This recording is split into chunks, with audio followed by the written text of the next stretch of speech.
تو وہ چیختے رہے یہاں تک کہ اب برا بھلا کہنا بھی شروع کر دیا. میں نے ان کی بڑی تعریف سنی تھی لیکن مہمانوں کے ساتھ ایسی بدتمیزی, ایسا سلوک. رات بھر وہ تڑپتے رہ گئے. صبح کو جو ہے نڈھال پڑے تھے زمین پر, فجر سے پہلے دروازہ کھولا گیا. انہوں نے آؤ دیکھا نہ تاؤ, خادم کا جبہ پکڑ کر کھینچا اور لڑنے پر آ گئے ہیں. تماچے لگائے. کہا کہ یہ کوئی شرافت ہے, یہ کوئی تہذیب ہے؟ اس طرح سے کھانا کھلا کر مہمان کو بغیر پانی کے بند کر کے چلے جاتے ہو. تو حضرت اس وقت آ گئے. حضور آل رسول رحمۃ اللہ تعالی علیہ قریب آئے, پوچھا کیا بات ہے؟ کہا آپ نے ایسا ایسا ہمارے ساتھ سلوک کیا. کہا اب آپ کو پانی دے دیا جائے گا لیکن اب خلافت نہیں دی جائے گی, اس لیے کہ پانی کی پیاس برداشت نہ کر سکے اسے تقویٰ نہیں, اور تقویٰ نہیں تو خلافت کس بات کی؟ تقویٰ کئی چیزوں سے رک جانے کا نام ہے. حضرت عمر فاروق رضی اللہ تعالیٰ عنہ سے پوچھا گیا تقویٰ کیا چیز ہے؟ تو آپ فرماتے ہیں کہ یوں سمجھو کہ ایک راستہ ہے جس میں دائیں جانب بھی کانٹے ہیں, بائیں جانب بھی کانٹے ہیں, سامنے تمہاری منزل ہے. دونوں راستوں سے, کانٹوں سے اپنے جسم کو بلکہ اپنے کپڑوں کو بچا کر کے نکل جانا, یہی تقویٰ ہے. اور رسول پاک صلی اللہ تعالیٰ علیہ وسلم کی ایک حدیث پاک, الحلال بین والحرام بین, فرمایا حلال بھی واضح ہے, حرام بھی واضح ہے. کیا چیز حلال ہے یہ بھی پتہ ہے آپ کو, کیا چیز حرام ہے یہ بھی پتہ ہے.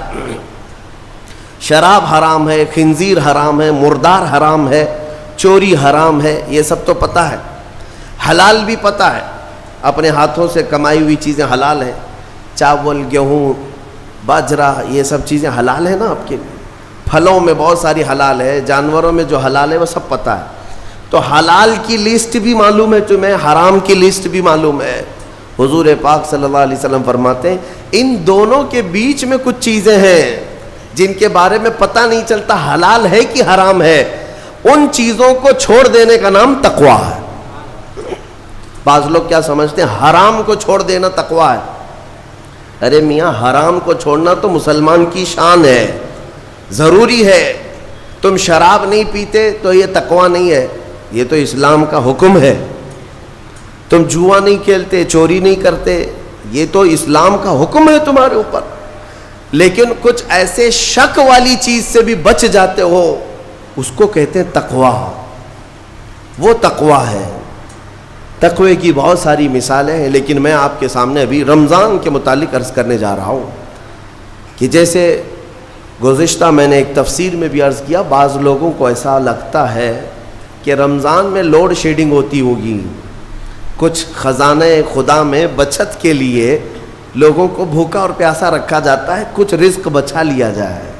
نادانو, اللہ رب العزت جو پوری کائنات کا رزاق حقیقی ہے اسے کسی چیز کی کمی نہیں ہے. یہ روزے جو فرض کیے گئے خزانے میں بچت کے لیے نہیں بلکہ ہمارے جسموں کی اور ہماری روحوں کی اصلاح کے لیے, ہماری روحوں کی اصلاح اور جسموں کی اصلاح کے لیے ہمیں تقویٰ ملے. میں آپ کو بتاتا ہوں, ایک سوال میں آپ سے پوچھتا ہوں. آج رمضان میں یہ بہت ضروری ہے کیونکہ رمضان ہونے کے بعد بھی سب کو پتہ ہے کہ چاند دکھتے ہی اللہ شیطانوں کو قید کر لیتا ہے, یہ سب کو پتہ ہے. حدیث پاک میں بھی سرکش جنات اور شیطان دونوں قید ہو جاتے ہیں, ان کو قید کر دیا جاتا ہے, جب تک چاند نہیں دکھے گا یہ نہیں آئیں گے. لیکن جو 11 مہینے ہم بلیم ڈالتے تھے شیطان پر کہ ہم سے برائیاں ہو گئی, گناہ ہو گئی, کیوں؟ ارے شیطان ایسا کرا دیا, شیطان ویسا کرا دیا. اب رمضان میں کون کرا رہا ہے؟ شیطان تو ہے نہیں, پھر فجر میں سوتا کیوں ہے؟ بغیر نماز پڑھے ٹانگ پھیلائے ویسی نماز قضا کر رہے. کون سا شیطان تمہیں سلایا؟ ابھی تو شیطان ہے نہیں. ابھی بھی بہت سارے لوگ چوری کا کھانا نہیں چھوڑتے, بہت سارے لوگ جھوٹ, دغا, غیبت یہ رمضان میں بھی نہیں چھوڑتے ہیں. تو یہ ان کو کون سا شیطان کروا رہا ہے؟ کون سا شیطان یہ برائیاں کرواتا ہے؟